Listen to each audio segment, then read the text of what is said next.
Throughout the news now, the Nigerian army says it's retaken a key border town from Boko Haram fighters. Baga is near the borders with Chad, Niger and Cameroon. Boko Haram seized it in early January during an attack that was described as the worst massacre in the group's 6-year campaign of violence.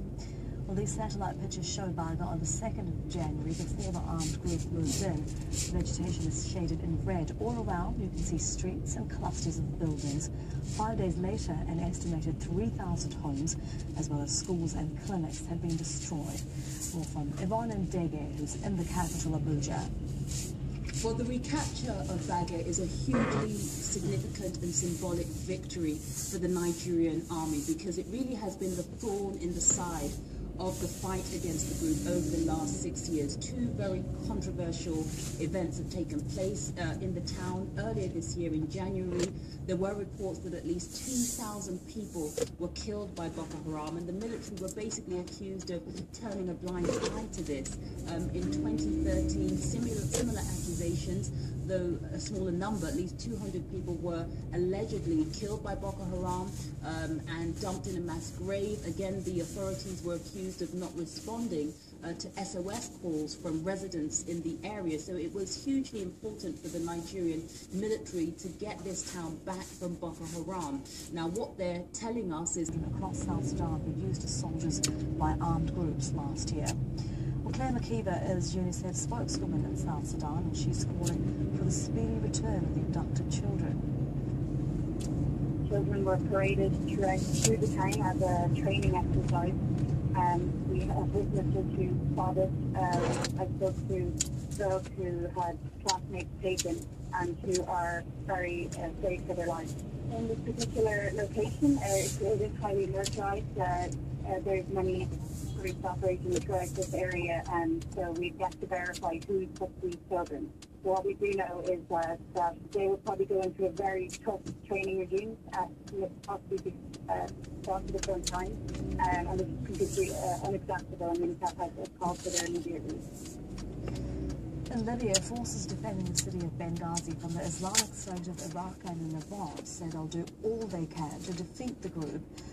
These troops are loyal to the UN-backed government. They've been backing ISIL and other tribal fighters since last September.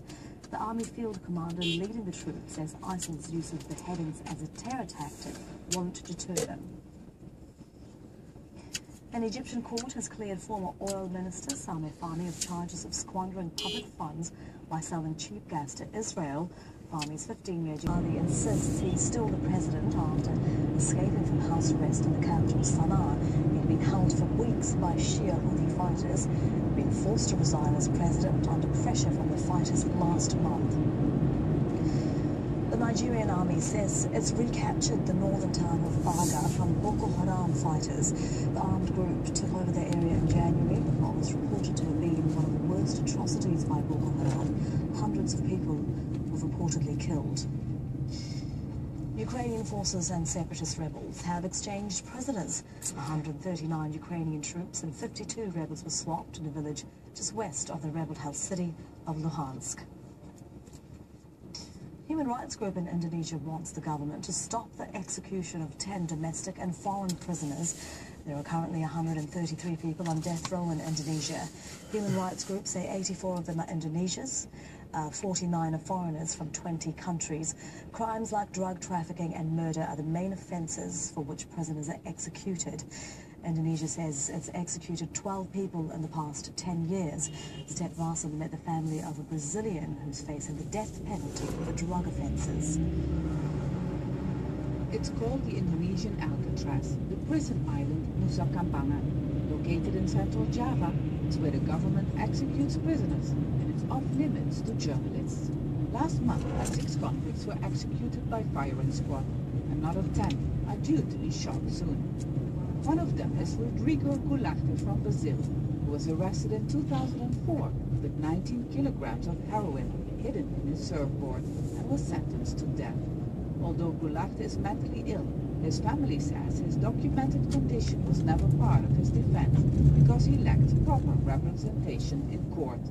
He had schizophrenia, and I'm here because I know that in Indonesia Indonesia law doesn't agree with punish someone that is mental sick. That's what I don't understand. If they don't know he is sick, okay, but he is sick. I can prove this all officially. Human rights groups say Indonesia's legal system has too many loopholes to enforce a harsh punishment like the death penalty. They urge the government to cancel all executions and investigate Gulagte's case. Kebanyakan terpidana hukuman mati ini berasal dari luar Indonesia. Most of the prisoners sentenced to death are foreigners. They are not given proper lawyers. They don't have access to translators. Since they obviously don't speak Indonesian and often don't even speak English, it is impossible for them to understand our legal system. The Prosecutor General says he's willing to look into Gulagte's case. Saya tidak tahu, karena kita hanya menerima. We have only received a notification about his illness and a request to postpone the execution. But we haven't replied yet because we want to see first if it is really medically proven that he is mentally ill or if he is making it up to avoid execution. While international pressure is growing to cancel the executions, the Prosecutor General's office says preparations are ongoing. Indonesia insists that possible repercussions by Australia or other countries won't stop them. 2 Australian men due to be executed have been given more time to spend with their families. They're transferred to Nusa Kambangan. Eldest son. Australia's Prime Minister Tony Abbott says his government will review immigration laws. Follows recommendations made in a report into a siege that took place at a Sydney cafe. During a joint news conference with the Premier of New South Wales, Abbott suggested that stringent visa, citizenship and bail controls could be introduced. 3 people, including the gunman, were killed in the standoff in December of last year. The gunman was an Iranian-born Australian citizen who sought asylum in Australia. More than 1,000 Muslims formed a human chain outside the main synagogue in Norway's capital Oslo. It was a symbolic gesture of protection following an attack on a synagogue in neighbouring Denmark last week. Jewish community leaders were present as well. A series of attacks against Jews in Europe recently. In January, a kosher supermarket in Paris was targeted. Greece's finance minister says his government will submit a list of reforms to be agreed to with its creditors on Sunday.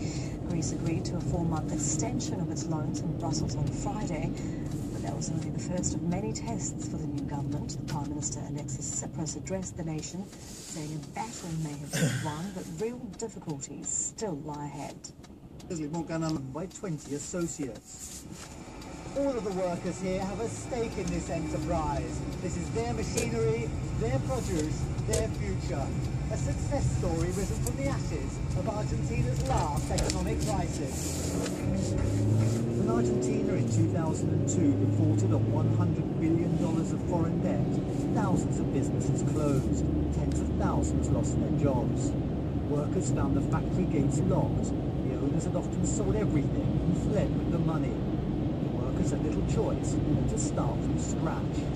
Now they were in charge.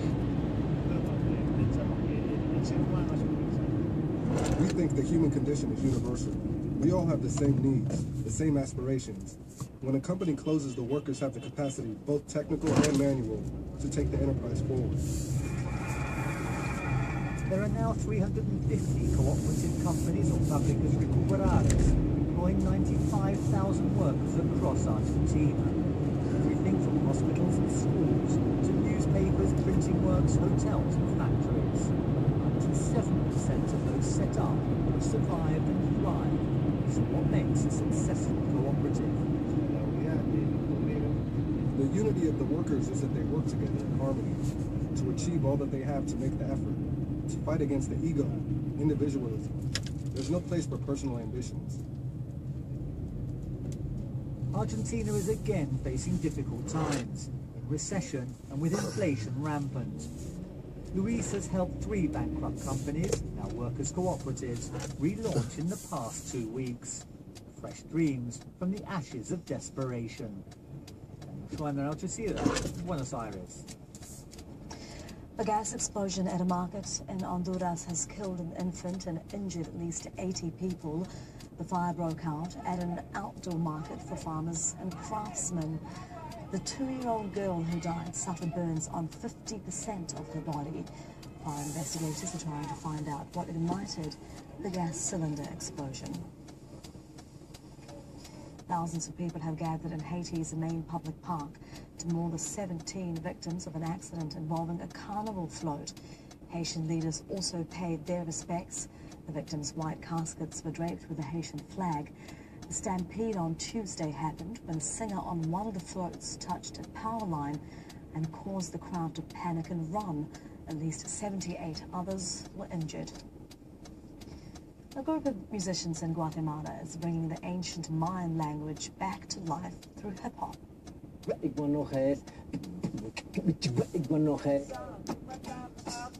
It's a match made in money heaven. It's the fight boxing fans from all over the world have been waiting for. A matchup between arguably the two greatest fighters of this generation. Floyd Money Mayweather set to go head-to-head with Manny Pac-Man Pacquiao. Champion of the world, Manny! 5 years in the making and finally it happened. So it's the Lord's way, not our way. The bout will take place on May 2nd this year in Las Vegas, with a record global audience set to tune in. Here's why. In 47 professional fights, Mayweather is unbeaten with no losses. Pacquiao has lost 5 times in his 64-fight career. Mayweather has won world titles in 5 different weight divisions, while Pacquiao is the only man in history to win belts in 8 different weight divisions. Last year, Mayweather was the world's highest paid sportsman, earning $105 million. Pacquiao not doing too badly either, with annual earnings of more than $40 million. But this fight alone is set to generate around $250 million. Pacquiao says he hopes to bring glory to his homeland of the Philippines. The country will again come to a standstill when their idol steps into the ring. Pacquiao is, I call him Philippines' favorite son. When he fights, there is no crime, there is no traffic in the streets, everyone is glued on their television, everyone is tuned in to his fight. It will be a national holiday back in the Philippines on May 3rd, which is a Sunday, and everyone will be rooting for their favorite son, which is Manny Pacquiao. Both men are in their late 30s and perhaps beyond their absolute best. But this fight could be the one that defines their careers. Sarah Coates, Al Jazeera. Now, Libya's government hardly has dismissed the Houthis' actions as illegal after fleeing to the southern city of Aden. The Nigerian army says it's retaken a key border town from Boko Haram fighters. Baga is near the borders with Chad, Niger and Cameroon. Boko Haram seized it in early January during an attack that was described as the worst massacre of the group's 6-year campaign of violence. Well, these satellite pictures show Doro and Baga on the 2nd of January before the armed group moved in. Vegetation is shaded in red. All around you can see streets and clusters of buildings. 5 days later, an estimated 3,000 homes as well as schools and clinics had been destroyed. 89 boys have been kidnapped from the town of Malakal in South Sudan, according to the UN. It's not clear who took them. Some of them are as young as 13. Malakal is under government control, but recently there's been fighting there between government and rebel forces. It's estimated that 12,000 children across South Sudan were used as soldiers by armed groups last year. Ukrainian forces and separatists have exchanged prisoners. 139 Ukrainian troops and 52 rebels were swapped overnight. That's according to a separatist official overseeing the prisoner exchange. It took place just west of the rebel-held city of Luhansk. The two sides agreed to swap in prisoners as part of a larger ceasefire deal signed in Minsk last week. The ceasefire itself has been violated several times. In Libya, forces defending the city of Benghazi from the Islamic State of Iraq and the Levant say they'll do all they can to defeat the group. They've been fighting ISIL lines. Letter from My Child is up next. Growing numbers of reporters in Cambodia are combing the country for news, only to extort money in return for their silence. But it doesn't always work. 101 East investigates the deadly route journalism has taken. Buenos Aires at this time on Al Jazeera.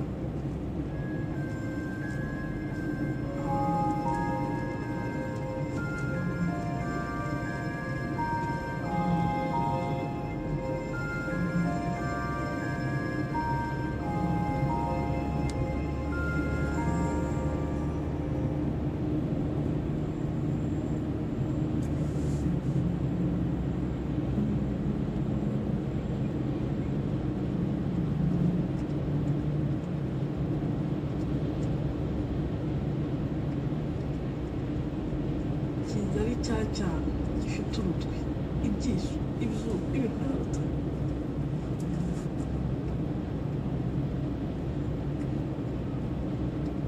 bazamwanira n'ibyaye kimbasha kuri ibyo bibazo atubyaye umuhungu n'umwana we so cy'umurebe nkenyere ko umwana byagiye baramwana igisimba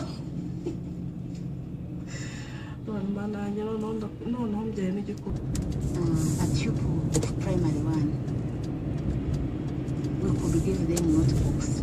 He couldn't accept to write. Whenever we could give him a notebook, he would throw it away like this and a pen. So it was very terrible. And in case we could call him to come and put him on the chest, he could cry and cry endlessly.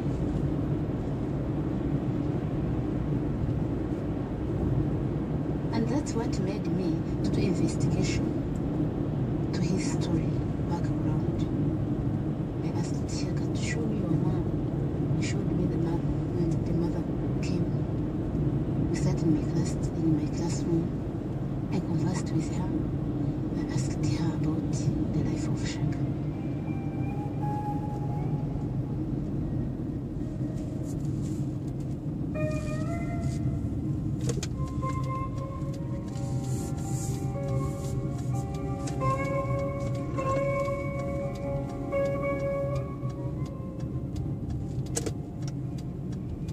aho nyine niko nagiye kumva abantu bitwicara nyine barimo gusenga bari mu ijoro turamutse amayamana yakiragiza urumva urusaku rw'abantu barenze 50 basenga barimo kubatemagura ngiye kumva numva baraza hasigaye nyine abandi barimo guhorogoma ariko nta n'ukibujije amaguru isohoke numva babandi barongeye banyuzeho bagiye ahantu bajya gushaka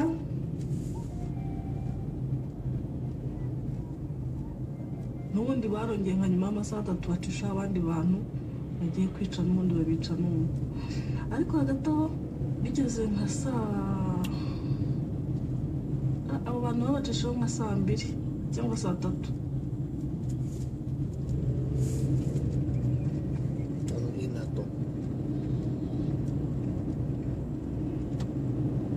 batatu cyangwa abandi bari benshi ariko nkaho n'ubu nahise ncishaho amaso nari nicaye n'ubundi ku mutwe ko mbona n'igisubizo ndi bubone ndatekereza ko n'ibyo bintu binakorwa bijya bikorwa no mu ibanga none n'abantu bose banahagazeho noneho nka bw'asamana wengirene abantu munyice ubundi si ubundi muje kunyica ni munyice ubwo rero nubwo umwe yaturutse inyuma afata amaboko hejuru nyine undi atangira ibyo agira bamaze kuba bane niho nibuka nibwo nahise ninjye ubwonko nyine nk'ubwenge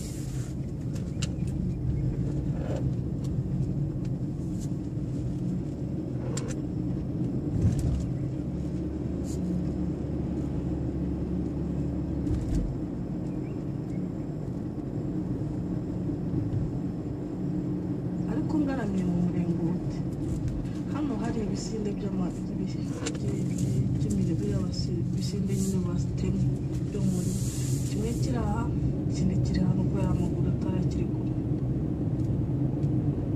n'amaraso menshi ariko yanumye ariko hose numva ntakiri nanjye nakangutse wenda nk'iminota 3 numvaga namaze no gupfa nongera nsubira muri bya bitotsi byanjye nyine byasaga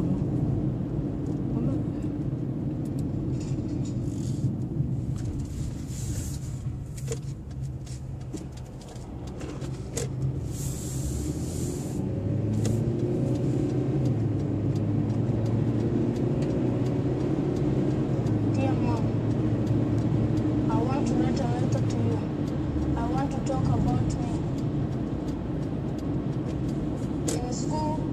teach us about Rwanda. They teach us about the genocide in April 1994. Now, they teach us that we are all the same, we are all brothers, we are all Rwandans, we are all equal. I do not know what I am, Hutu or Tutsi. I do not know what you are, Mom. I do not know what my father is.